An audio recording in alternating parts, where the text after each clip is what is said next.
Okay, guys, it's that time of year. Yes, it's time for my annual predictions, and this is for 2025.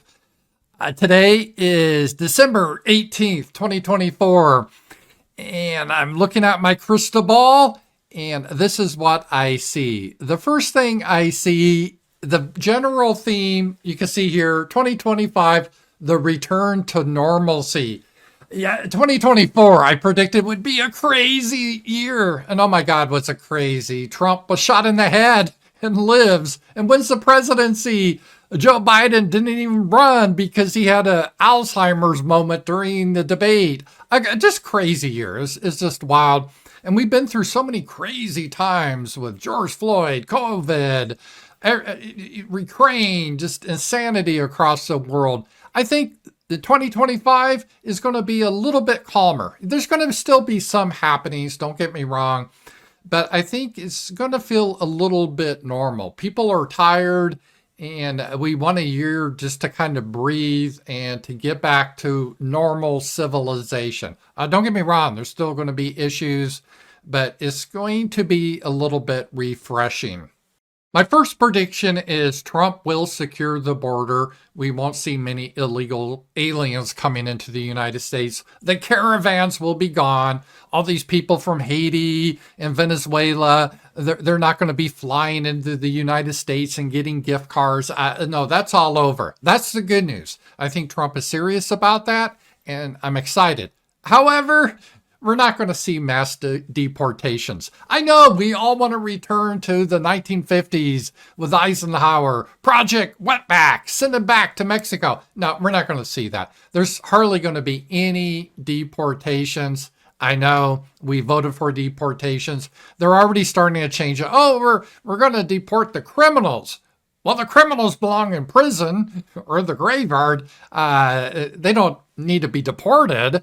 But that's what they're going to do. So we'll have a few deportations, but not enough to really change the demographics of America. And the economy, remember the inflation was the big issue this year. And there's the idea Trump will get prices down and no tax on tips and no capital gains tax on crypto. If you're hoping for that, you're not going to see that. Inflation's going to continue because there's not much they can do about it because the government is spending so much money. And I know Elon Musk and Vivek, they have Dodge, the Department of Government Efficiency. They want to cut spending. And yeah, they'll do some high profile kind of silly things like, we're no longer going to spend $2 million a year to study one-legged lesbians in the Amazon forest. Okay, they'll cut stuff like that. And that's nice. But the big hitters, Social Security, Medicare, the military, they aren't going to be able to touch that. A lot of that's entitlements. There's too many lobbyists. So then the deficit is going to continue to balloon. And because of that, inflation is still going to creep up a little bit. Now, it's not going to be hyperinflation, and it's not going to be as bad as it would under Biden, because I think the energy prices are going to go down, which will help the overall numbers, but we're still going to get inflation. And no, you're going to still have to pay your tax on tips. And if you work overtime, you're still going to have to pay tax on that. And sorry, cryptos, I wish they'd get rid of the capital gains tax, but that's not going anywhere. Congress won't approve that. We will get another corporate tax cut. We'll probably get that.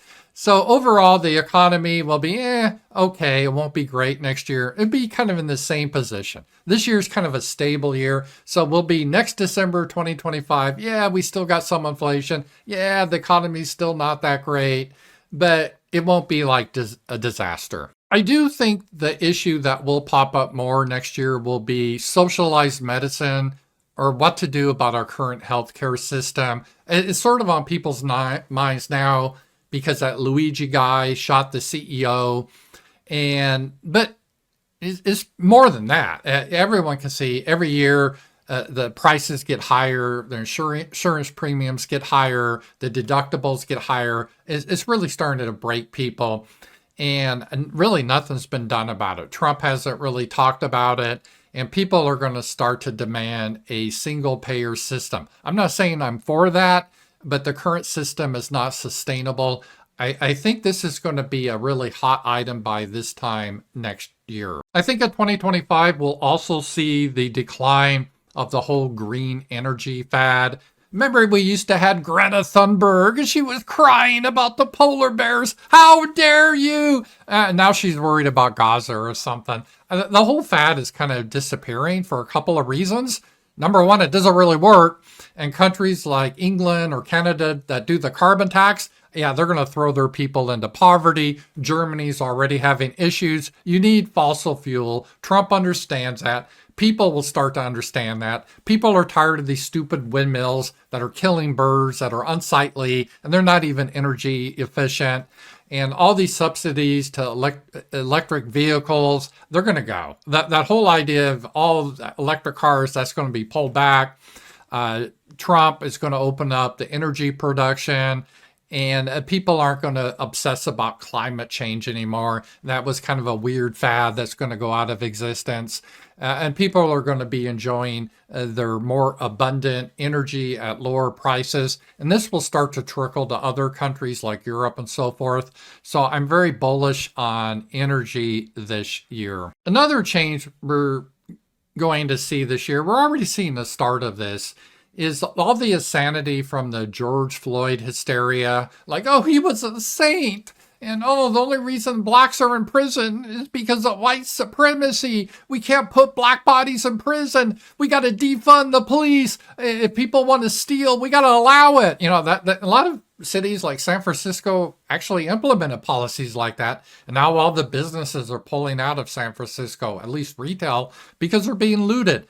And we're going to see a return to somewhat law and order. And just because you're black now, there's not going to be a pass to steal or loot in stores. People are tired of it. People want some, again, law and order and safety in the streets. Even in liberal cities, the police forces are going to be increased.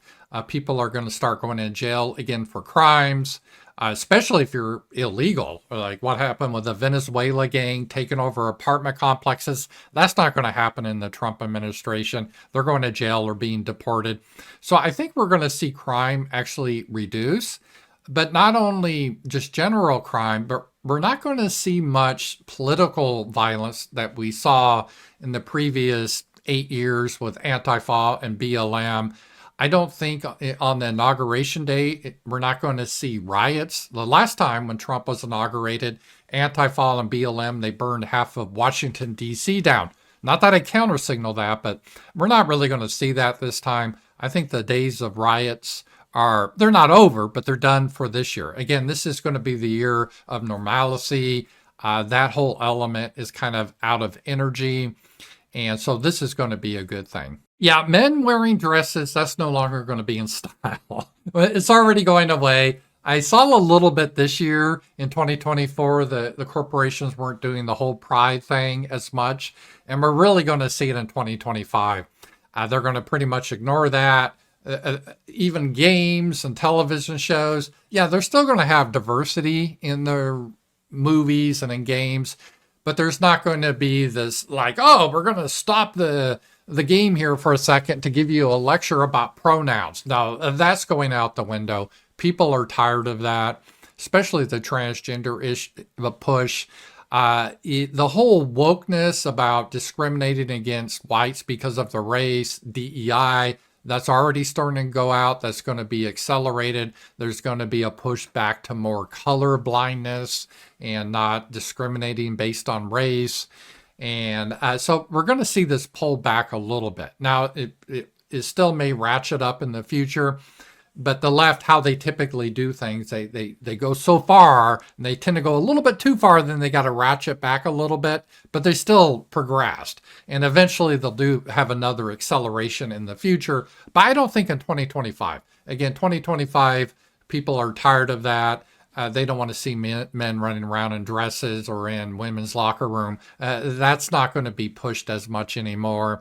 I think it's going to be a lot more low key. You may actually see like white couples in commercials. Maybe not a lot, but you'll start to see that again. So I think there's going to be a change of kind of a retreat from the whole wokeism. On the foreign policy, I think we're going to see a more peaceful world This is the risk because the last few years have been very violent with the war in Ukraine and Israel and Gaza.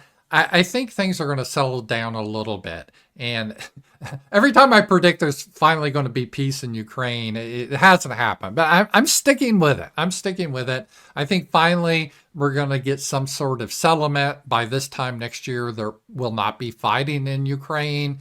There'll be some sort of agreement, may not be an official peace accord. And Ukraine will be divided up, and with some guarantees, Russia will keep some of the land. It'll be complex and messy, but I think it won't be a sink for us to always send our money to, and fewer people will be dying. And I think Israel's going to consolidate their gains over Gaza. They still have the Greater Israel Project, but they're pretty much just going to concentrate on their ethnic cleansing to get the Arabs and Muslims out of their new territory. We're going to see that. And no, I don't think we're going to see a war with Iran. I think Iran doesn't want one. And I think there's a lot of elements in Trump's administration. While they'll do a lot of threats to Iran, I don't see a war with Iran next year, or China. I think actually Trump is going to cozy up to China, try to be friends with China. I don't see a war happening at all with China over Taiwan. And finally, I think a lot of people, especially on the right, are going to find that Trump is somewhat disappoints. He won't be what they expected. I think Trump will look to his legacy. He's never been really far right wing anyway. That's always a way the left try to push it on him. And some people on the right, on our side, we try to make him into the God Emperor and super based. He really isn't. He's almost like a Bill Clinton in his policies in the 90s. It's just America has gone so far to the left that seems like Nazism now. But Trump's not really that guy, never really was. I think he wants to be liked by people. That's a fundamental characteristic he has. I mean, everyone wants that, but Trump is very susceptible to flattery. And I think he will want to try it again to be liked by the media and the establishment. And that's why we're going to see really not hardcore immigration policy. I mean, we're going to get a lot more Indians in, as long as it's legal. And it's not going to be what a lot of people on the right expect, like he's some big savior. It's not going to have that happen. A lot of people are going to be disappointed in Trump.